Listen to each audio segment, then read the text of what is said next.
Hello दोस्तों, आज हम करेंगे कक्षा 10 गणित में प्रश्नावली 3.3 का चौथा क्वेश्चन, जिसमें हमें दिया गया है 0.2x प्लस 0.3y बराबर 1.3 और 0.4x प्लस 0.5y बराबर 2.3। तो इसमें हमें मतलब प्रतिस्थापन विधि से हल करना है, हल करके x और y के मान निकालना है। तो जैसा कि आप देख सकते हैं, हमें जो समीकरण दिया हुआ है वो दशमलव में दिया हुआ है।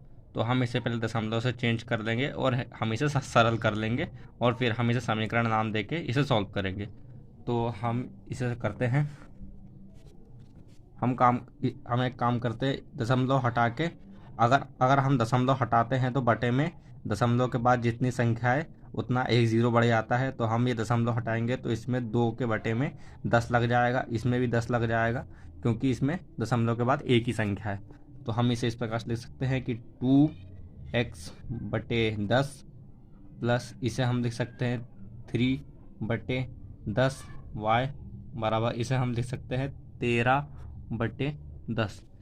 और दूसरे समीकरण को हम लिख सकते हैं 0.4x को हम लिख सकते हैं 4/10x प्लस इसको हम लिख सकते हैं 5/10y बराबर इसे हम लिख सकते हैं 23/10।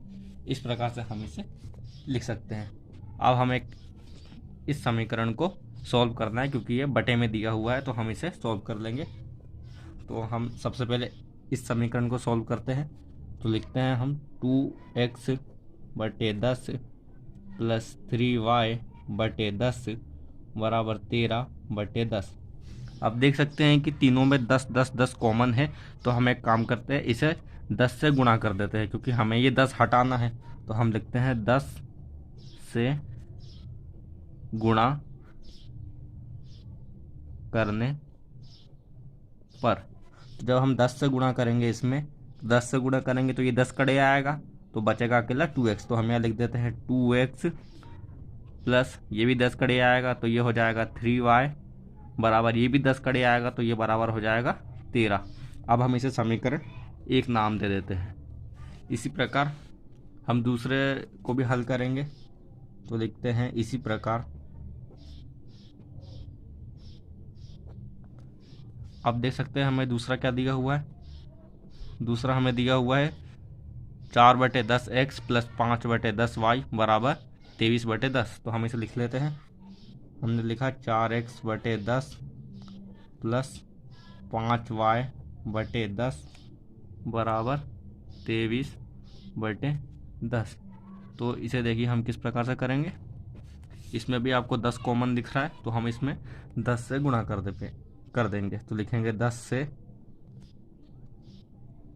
गुणा करने पर। तो जब हम 10 से गुणा करेंगे तो ये जो 10 दिया गया है ये 10 कड़े आएगा, इसका भी 10 कड़े आएगा और इसका भी 10 कड़े आएगा। तो ये सिंपल समीकरण में लिखा जाएगा। अगर हम 10 से गुणा करेंगे तो इसमें 10 से गुणा करेंगे तो 10 10 कड़े आएगा, इसमें भी 10 10 कड़े आएगा और इसमें भी 10 से गुणा करेंगे तो 10 कड़े आएगा। तो ये समीकरण बन जाएगा 4x प्लस 5y बराबर 23। इसे हम नाम दे देंगे समीकरण 2। तो अब हमें इसे प्रतिस्थापन विधि से हल करना है। हमने समीकरण को सरल कर लिया है, अब हमें इसे करना है। तो देखिए अब हम इसे कैसे करेंगे। तो सबसे पहले आपको कोई सा भी एक समीकरण ले लेना है, जिसको हमें प्रतिस्थापित करके x या y का मान निकालेंगे, और फिर उस x या y के मान को किसी भी समीकरण में रखकर हम x या y का मान निकालेंगे। तो देखिए हम कैसे करेंगे। हम समीकरण 1 को ले लेते हैं। तो हम लिखेंगे यहाँ पर समीकरण 1 से। तो समीकरण 1 हमें क्या दिया गया है। समीकरण 1 हमें दिया गया है 2x प्लस 3y बराबर 13। तो हम इसे लिख लेते हैं 2x प्लस 3y बराबर 13। तो इसे हमने लिख लिया है। अब हम इसे आगे सॉल्व करते हैं। तो हम एक काम करते हैं, 2x को यही रखते हैं बराबर 3y को 13 की तरफ पक्षांतर कर देते हैं। तो 3y को पक्षांतर करेंगे तो प्लस का 3y है तो माइनस का 3y हो जाएगा। x आप दे सकते हैं, ये x के गुणा में 2 है, तो x को यहीं रख के अगर 2 को हम गुणा में है तो ये बटे में चल जाएगा, तो 13 माइनस 3y बटे यहाँ पे आ जाएगा 2। तो x का हमें ये मान मिल चुका है। अब हम इस x के मान को समीकरण 1 या 2 किसी में भी रख सकते हैं। तो हम एक काम करते हैं, x के मान को हम समीकरण 2 में रख देते हैं। तो आपको समीकरण 2 में रखना है, तो हम इसके आगे सोल्व करते हैं।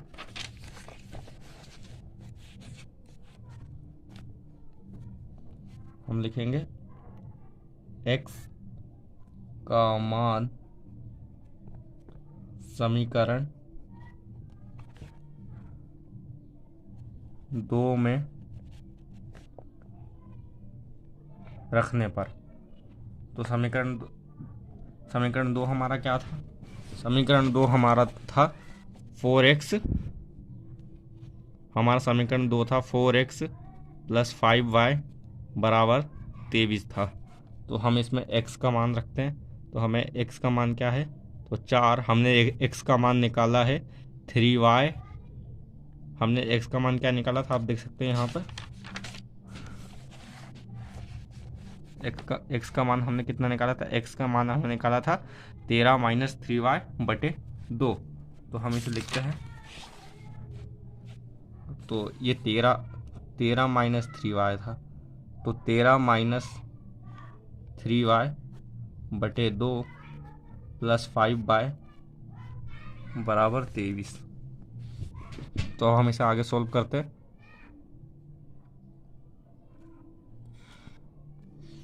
तो आपको ये 2 दिख रहा है, 2 से हम ये 4 में भाग दे सकते हैं।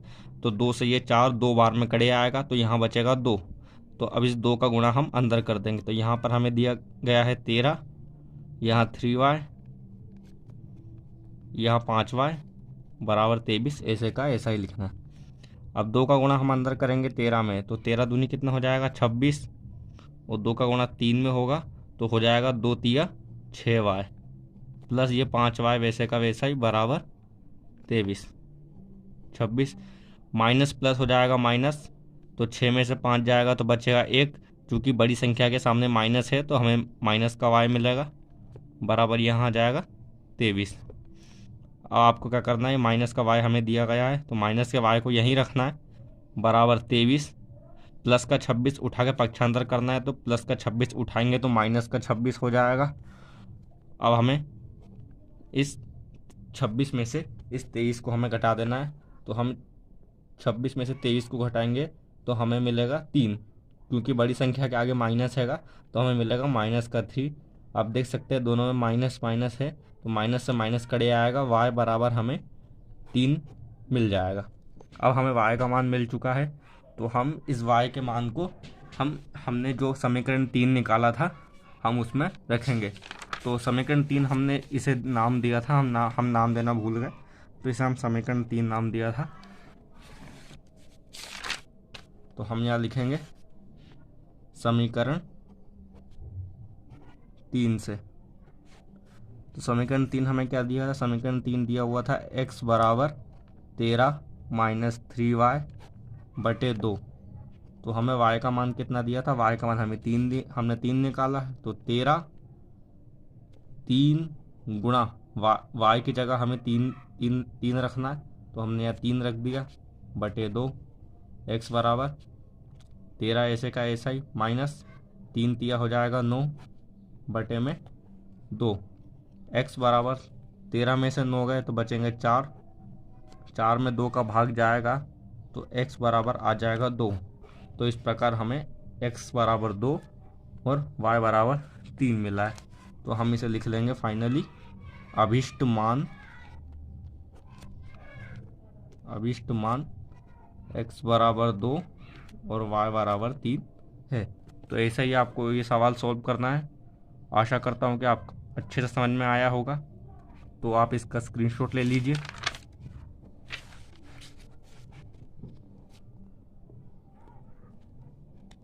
ये रहा पहला शॉट, आप इसे ले लीजिए अच्छे से और इसे अच्छे से सॉल्व करना सीख लीजिए।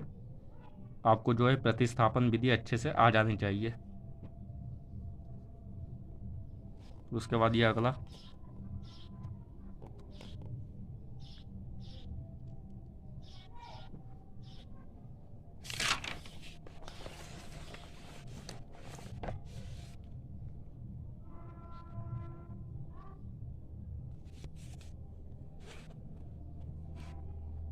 कि बाकी का। आशा करता हूँ कि आपको सवाल अच्छे समझ में आया होगा। अगर अच्छे समझ में नहीं आ रहा है तो एक बार वीडियो को दोबारा देखिए, आपको ज़रूर समझ में आएगा। धन्यवाद।